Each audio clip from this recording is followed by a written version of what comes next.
नमस्कार और बहुत बहुत शुक्रिया, बहुत बहुत आभार।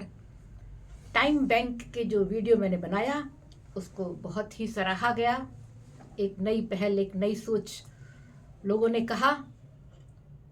हालांकि ये सोच बहुत पहले की है पर सामने बहुत बाद में आती है। जापान इस समस्या से जब झेल चुका तब वहां से बात जो निकली वो हमारे सामने आई। कई लोगों ने इसको बोला है कि शुरुआत करने की कोशिश की गई पर कार्य हुआ नहीं। पर देखिए, ये व्यक्ति व्यक्ति की बात नहीं है। टाइम बैंक अधिकृत होना चाहिए। तो बैंक तो अधिकृत जो है वो शासन के द्वारा हो तभी ये लंबे समय तक चलेगा। तो मेरा तो सिर्फ इतना कहना है कि हम एक छोटा सा दायित्व करें कि जहां भी हम बैठें, जहां भी मीटिंग करें, जहां भी गेट टुगेदर करें, जहां भी छोटी सी बात पार्टी हो, थोड़ी बहुत चर्चा हो, डांस पार्टी नहीं, जहां भी आप थोड़ी चर्चा करते हो, कुछ सार्थक चर्चाएं करते हो, परिचर्चा करते हो, मिलकर गप मारने बैठते हो, तभी भी यदि इस बात को टाइम बैंक के जो कॉन्सेप्ट है उस बात को यदि हम फैलाएं, प्रचार प्रसारित करें, यानी बातें करें उसके बारे में, तो ये बात होते होते होते होते कॉन्फ्रेंसेस और सेमिनार में जाती है, फिर ज्ञापन में जाती है, फिर नेताओं को एक टॉपिक दिया जाता है, एक चीज के लिए बारे में बोला जाता है, वो भी उसको समझते हैं। बहुत लंबी प्रक्रिया है, छोटी मोटी प्रक्रिया नहीं है, लंबी प्रक्रिया है। उसके बाद यदि हमारा सामाजिक न्याय विभाग इस चीज को समझेगा, और समझेगा जरूर, बस उन तक बात पहुंचाने की जरूरत है। तो सामाजिक न्याय विभाग इसको समझेगा और एक ना एक दिन शासन इसे जरूर करेगा, जहां तक मुझे उम्मीद है। हम सब की कोशिश होनी चाहिए कि हम खूब बातें करें इस टाइम बैंक के बारे में, इस सेवाओं के बारे में।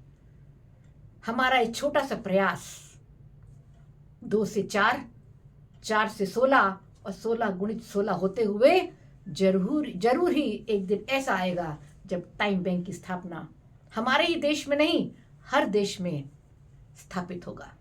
तो छोटी सी कोशिश करिए, और कोशिश करने वालों की कभी हार नहीं होती। चलिए इससे थोड़ा सा आगे चलते हैं। ये आगे चलना, आप इसे एक नया स्टार्टअप भी मान सकते हैं। तो युवा यदि इस वीडियो को देखें, और नहीं देखते हैं वैसे अधिकतर, तो हम सबका ये कर्तव्य होगा कि हम युवाओं को ये वीडियो दें या इससे संबंधित बातों को पढ़ने के लिए बोलें। तो एक नए विचार का जन्म होगा, जो विचार 1960 के आसपास जापान में एक व्यक्ति को आया। उसने जो केयर गिविंग नामक एक संस्था की विजनरी, एक नाम रखा विजनरी, केयर गिविंग थी वो। और केयर गिविंग भी उसका उद्देश्य केवल केयर गिविंग नहीं था। हालांकि उसका उद्देश्य था प्रोटीन शेक के जो था कोई एक ब्रांड का, उस प्रोटीन शेक को प्रचारित करना, उसकी मार्केटिंग करना। तो उसने उसमें ऐसे दिखाया कि एक बॉक्सर जो है वो बहुत आराम से किसी मरीज को, किसी बुजुर्ग व्यक्ति को उठाता है, और बहुत आराम से वो बिना किसी झिझक के बुजुर्ग उसको पूरे विश्वास के साथ उसको अपने को उठाने देता है, और वो जो उसके दैनिक कार्यों को करता है, उसको उठाकर वो हॉस्पिटल तक ले जाता है।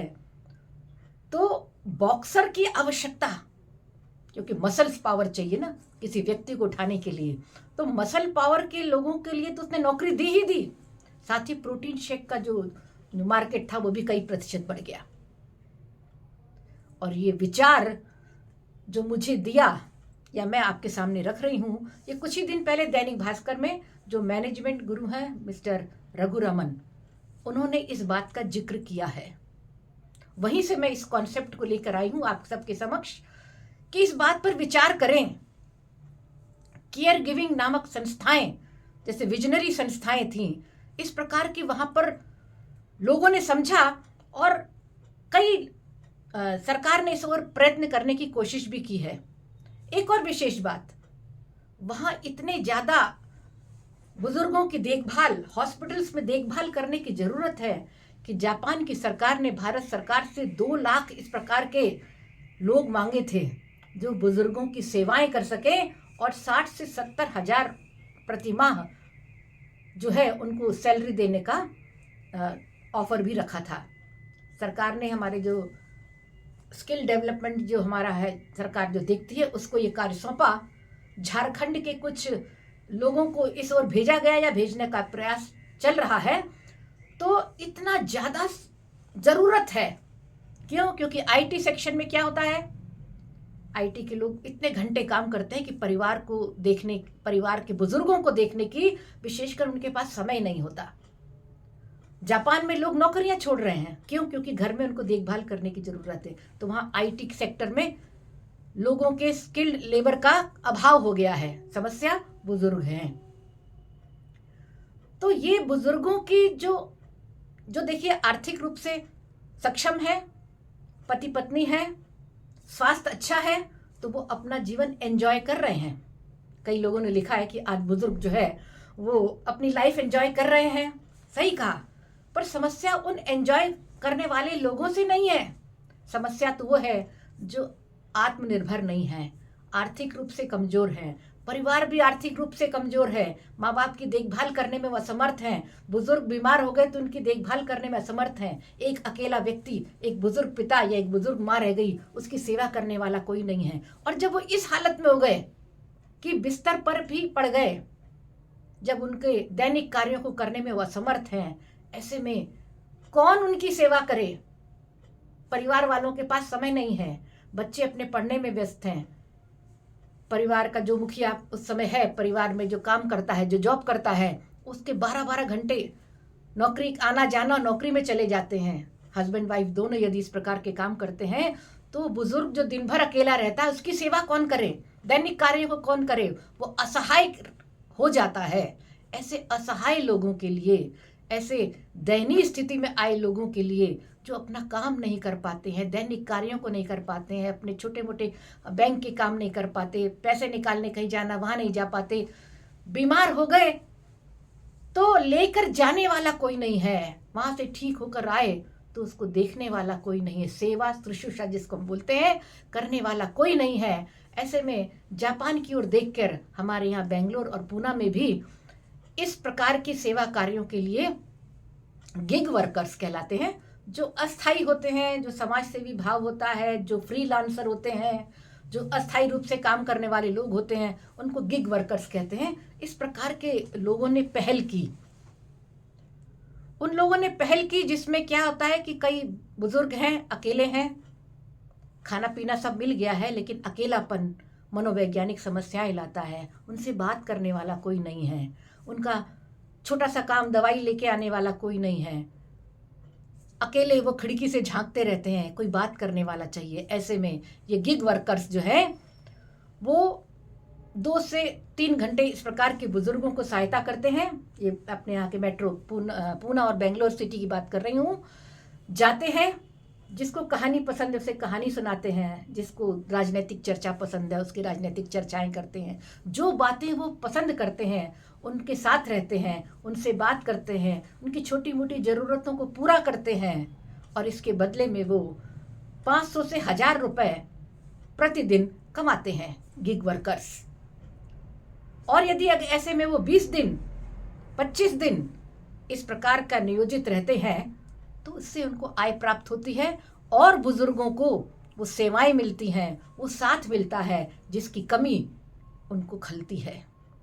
आप देख रहे हैं हमारे देश में भी आईटी वर्कर्स जो हैं पैसा कमा रहे हैं, पति पत्नी दोनों लगे हैं, बच्चे ट्यूशन्स में जा रहे हैं, स्कूल कॉलेज जा रहे हैं, समय किसी के पास नहीं है।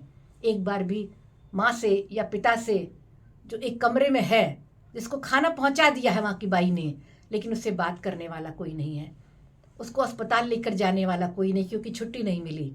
ऐसे में ये आईटी वर्कर्स व्हाट्सएप के माध्यम से इस प्रकार के लोगों से जुड़े होते हैं जो अस्थायी रूप से काम करते हैं, जो गिग वर्कर्स होते हैं या कोई समाज सेवी संस्थाएं हैं जो इस प्रकार के कार्यों को करती हैं या इस प्रकार के लोगों को नियोजित करके भेजती हैं, वो सब इसका लाभ उठाते हैं। ये अभी बहुत कम रूप में चल रहा है, कहीं कुछ ज़्यादा सक्रिय है, कहीं कम सक्रिय है।